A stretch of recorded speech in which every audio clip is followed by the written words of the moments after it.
کیونکہ ٹیچر نے پریڈکٹ کی کہ میں فیل ہوں گا اس لیے میں فیل ہو گیا. کیا وہ بول سکتا ہے ایسا؟ ہاں کہ نہیں؟ ہاں کہ نہیں؟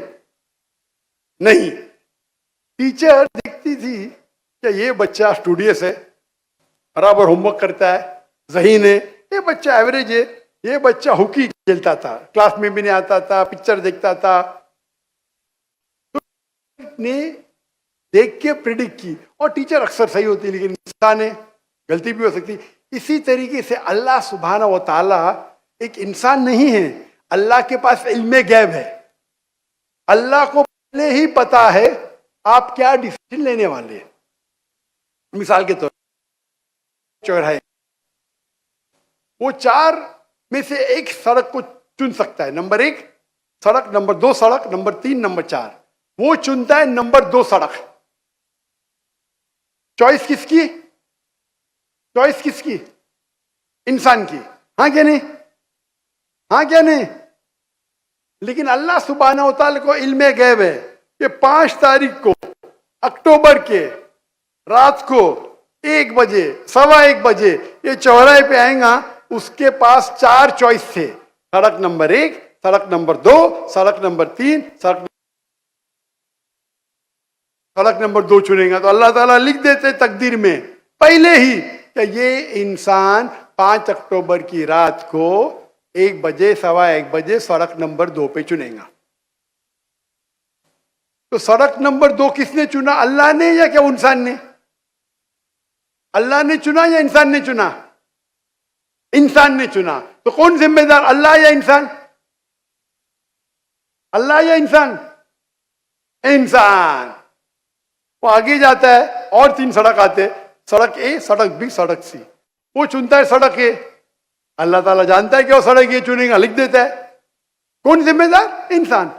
اللہ جانتے ہیں کہ گریجویشن پاس کرنے کے بعد وہ انسان ایمانداری سے کما سکتا ہے یا چیٹنگ کر کے کما سکتا ہے. وہ چیٹنگ کر کے کماتا ہے. اللہ تعالیٰ لکھ دیتے کہ گریجویشن کے بعد یہ انسان کو آپشن نمبر تھا, ایمانداری سے کمائے, چیٹنگ کر کے کمائے.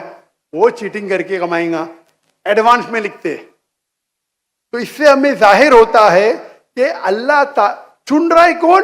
انسان. لیکن اللہ تعالیٰ کے پاس علم غیب ہے, تو اللہ تعالیٰ اسی لیے لکھ رہے ہیں کیونکہ وہ جانتے ہیں کہ وہ انسان یہ غلط کام کریں گے.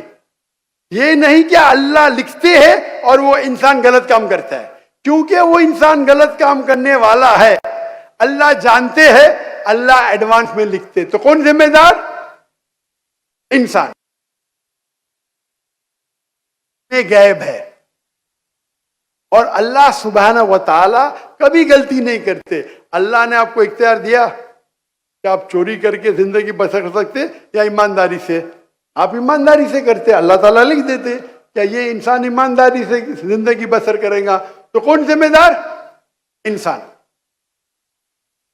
ایک حدیث میں آتا ہے کہ دعا تقدیر کو بدل سکتی ہے. صحیح بات ہے. مثال کے طور پہ آپ جاتے ہیں ایگزامینیشن میں, آپ کو پیپر آپ کا بہت خراب جاتا ہے, آپ جانتے ہیں میں فیل ہونے والی ہوں. آپ گھر پہ آ کے دعا کرتے, یا اللہ مجھے پاس کر. اللہ سبحانہ و تعالیٰ کو پتا ہے کہ آپ ایگزامینیشن میں جانے والے یہ تاریخ کو آپ فیل ہوئی ہیں. اللہ کو یہ بھی پتا ہے کہ آپ گھر پہ آ کے دعا کریں گے. ہاں کہ نہیں؟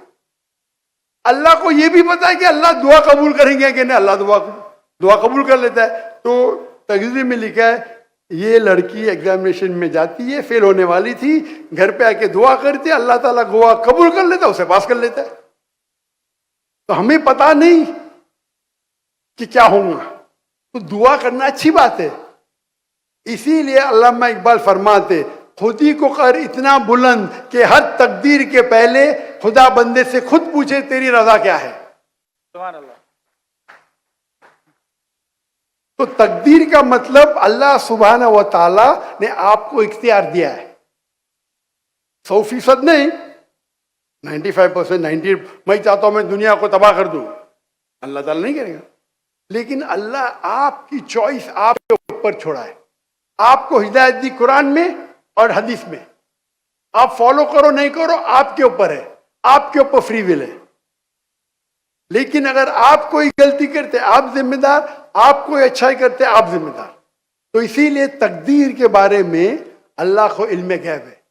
تو جو بھی غلط کام کرتے ہیں آپ کرتے ہیں, اللہ تعالیٰ آپ سے نہیں کرواتا.